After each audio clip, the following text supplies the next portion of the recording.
गोदान बनसु फरायसा आफाद दानायखौ जोंबो मोजां मोनाखै बुंदों बारग' MCLA रिफेन दैमारिया। दिनै उदालगुरि जिल्लानि सिङाव थानाय भैरबकुन्द बियाबनि बरला बिसिडिसनि जरापुखुरि जायगायाव BPF राजखान्थि हान्जाया मोनसे सांग्रांथि मेल हाबाफारि लानाय जायो। बे हाबाफारियाव भैरबकुन्द बियाबनि बारग' MCLA रिफेन दैमारि बिथाङा बाहागो लानायनि खौरांगिरिनि सिगाङाव फोरमायदों दि गोदान बनसु फरायसा आफाद दानायखौ जोंबो मोजां मोनाखै आरो जोंहा BPF राजखान्थि हान्जानि मोनसे फरायसा आफाद BSU दंखायो होननानै फोरमायदों। प्रग्रामखौ जों ओरैबायसा जाहोन लानानै जों खालायदों जे BPF राजनितिक हान्जा जायनाखि 15 years BTC आवहाय सरकार खुंदोंमोन। दा बे राजनितिक हान्जाया थांनाय जा BTC इलेक्सन बेवहाय जोंनि उदालगुरि डिस्ट्रिक्टआवहाय जोबोद गाज्रि जादों आरो बेनि थाखायहाय जोंनि मावथिफालो जाफोर दङ बिथांमोनखौ सांग्रांथिखौ लाबोनो थाखाय जों बे एवारनेस प्रग्रामखौ लादों आरो जेराव जोंनि प्राइमारि कमिटि दङ जायनाखि ग्रासरुट लेभेलजों जड़ित बे प्राइमारि कमिटिफोरखौहाय जों एसे रिसाफल खालायनानै गोख्रोंथिखौ लाबोनो नागिरदों जों गोख्रोंथिखौ जों लाबोनो नागिरदों। माखासे बिथिङाव नुनो मोनदों नोंथांमोननि जिथुनिखि पार्टी बे मेजरिटि मोनसेयावबो ब्रिटिश सरकारखौ सालायनो मोनासै बेनि सायावहाय माबाफोर बुंनांगौ? एक्चुअली बुंनो थाङोब्ला जिहेतु थांनाय BTC इलेक्सनावहाय जोंनि BPF राजनितिक हान्जाया सिटखौ बांसिन मोनदोंमोन 17 सिटखौ जों मोनदोंमोन आरो एज पार इन्डियान कन्स्टिटिउसन जायनाखि बांसिन सिटखौ मोनो बिब्दि राजनितिक हान्जाखौनो मोनसे सरकार दानायनि मोनसे खाबुखौ होनांगौ आरो बिब्दिनो गभर्नराहाय सरकार दानो थाखाय बिथांमोनखौ चान्सखौ होनांगौ। नाथाय थांनाय जा बिसायख'थि BTCनि बिसायख'थि बे बिसायख'थियावहाय जोंनि असमनि जा मानगोनां गभर्नर बिथाङा बे चान्सखौ होआसै आरो बेनिखायनो जों सानो बे आनकनस्टिटिउसनेल आरो बे मोजां जायाखै। फार्स्ट प्रिफारेन्सखौ जों BPFखौनो होनांगौमोन नाथाय जों बेखौ मोननो हायियाव जोंनि जा अपोजिसन पार्टि दंमोन UPPL आरो BJP बिथांमोना लोगोसे जानानै बे सरकारखौ दादों। सैथो नङा मानो होनब्ला जोंना BPFनि मोनसे राजनितिक हान्जानि सिङाव मोनसे स्टुडेन्ट इउनियन दंखायो BSU जायखौ बुङो आरो बेखायनो जा मोनसे बानस'नाय मोनसे स्टुडेन्ट इउनियन दिनै नुजादों आरो बे बेलायावहाय आं बेखौनो बुङो जे बिथांमोना मा जाहोन लानानै मा थांखि लानानै बिथांमोना बेखौ दादों जोंबो मिथिस'वा जों बेखायनो जों गेजेरावनो जों सानबाय थादोंमोन जिहेथु जोंनि जा एक्जिस्टिं एबसु दङ बिथांमोना जिहेतु राजनितिक हान्जाफोरजोंहाय लोगो जानानै जोंनि बा एबसुनि जा पबित्रता बे पबित्रताखौ जिहेतु बिथांमोना दिनै एसे गाज्रि माबाखौ लाबोबाय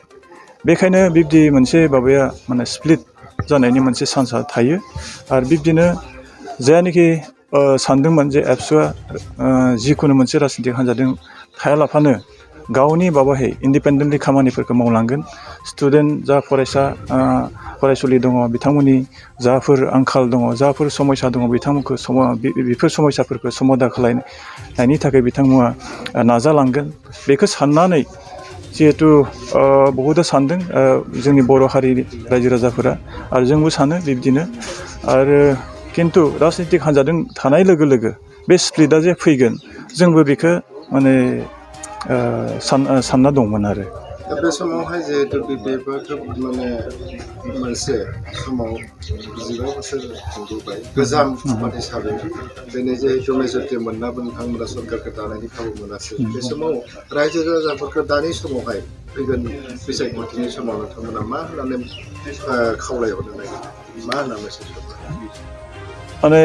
जों मिथिगौ जे UPPL आरो BJP बिथांमोना मोनसे सरकार दानानै दङ दिनै BTC आवहाय आरो दिनै बिथांमोना जाफोर इस्यु लानानै रायजो राजाफोरखौ बिथांमोना बुंदोंमोन आरो बिब्दिनो बिथांमोना परिबर्तन चेन्ज मोनसे लाबोनो थाखाय बिथांमोना 1.5 बोसोर माने बोसोरावहाय जों जेबो चेन्ज नुनो मोनाखै बा रायजो राजाबो नुनो मोनाखै बरंस जोंनि बेयावहाय जा जानो गोनां माने माबा दंमोन माने चान्स दंमोन बेफोरबो दिनै जों मोनसे मोनसेहै जों हगारलांनायखौ जों नुदों दिनै नोंथांमोना मिथिगौ जे 16 जिथु डिपार्टमेन्ट बे 16 डिपार्टमेन्टखौ जोंनि UPPL जा लिडार बा जोंनि बारग' जा आबसुनि प्रेसिडेन्ट बिथां मानगोनां प्रमद बर' बिथांमोना बा बिथांनि दैदेननायाव जिहेतु बे 16 माने डिपार्टमेन्टखौ सारेन्डार खालामनाय जाबाय जे बेफोरबायसा माने मेजर डिपार्टमेन्टखौ जों सालायनो हानानै बिदिनो आसाम गभर्नमेन्टआ दिनै बे 16 माने डिपार्टमेन्टखौ बिथांमोना सालायबाय बा रायजो राजाफोरा सानदोंमोन जे बेनिख्रुइ बांसिन डिपार्टमेन्टफोरा फैबावगोन 49 डिपार्टमेन्ट दंमोन गोदोआवहाय आरो बेनिख्रुइ बांसिन माने लाबोनो हागोन जिहेतु बिथांमोना जिहेतु बुंदोंमोन जे चेन्ज मोनसे लाबोनायनि जौगाथायखौ मोनसे लाबोनायनि बे ओनसोलाव BTC बे हालामावहाय खिन्थु जों दिनै नुनो मोनबाय बे 1.5 बोसोरावहाय बे 1.5 बोसोराव जेबो परिबर्तन जों बा चेन्जखौ नुनो मोनाखै आरो बेखायनो जोंबो दिनै रायजो राजानि गेजेरावहाय बेफोरबायसा बाथ्राफोरखौ जों बुंलांगोन जे बिथांमोना जा बायसा बुंदोंमोन रायजो राजानि सिगाङाव बुंदोंमोन जे मोनसे चेन्ज लाबोगोन मोनसे माने दुर्निति मुक्त मोनसे सरकार दागोन बिदिनो 75,000 माने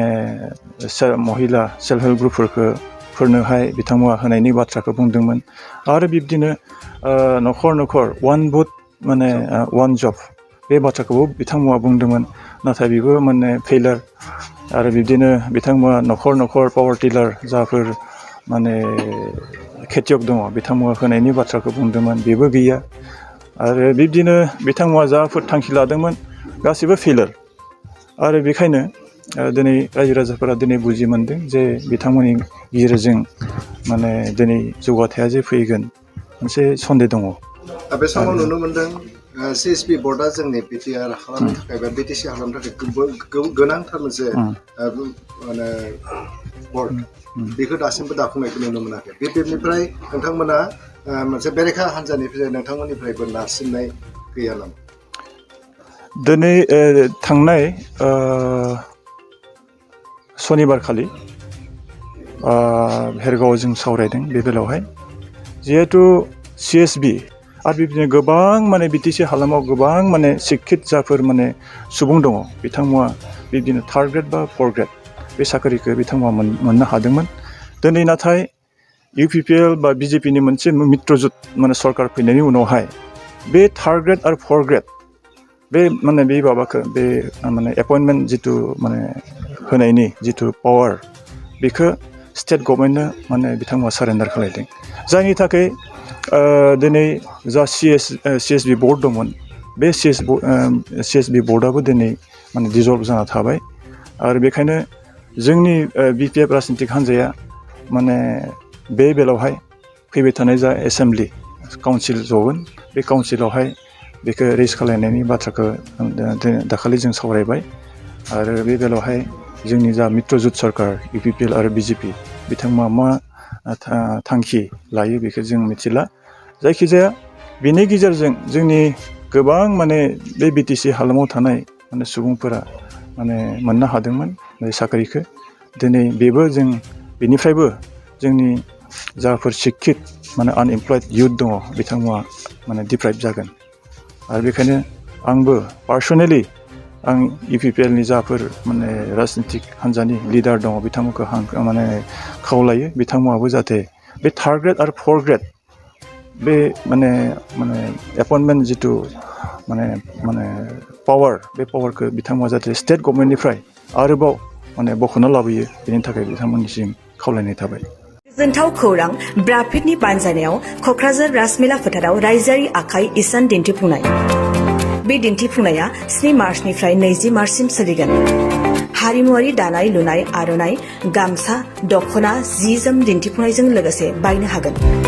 गोसो गुदुं बिथांमोनहा क'क्राझार राजमेला फोथाराव फैनानै गोनांथि जानाय आर'नाइ गामसा दख'ना मुवा बेसाद आरो जि जोमफोरखौ बायफैनो हागोन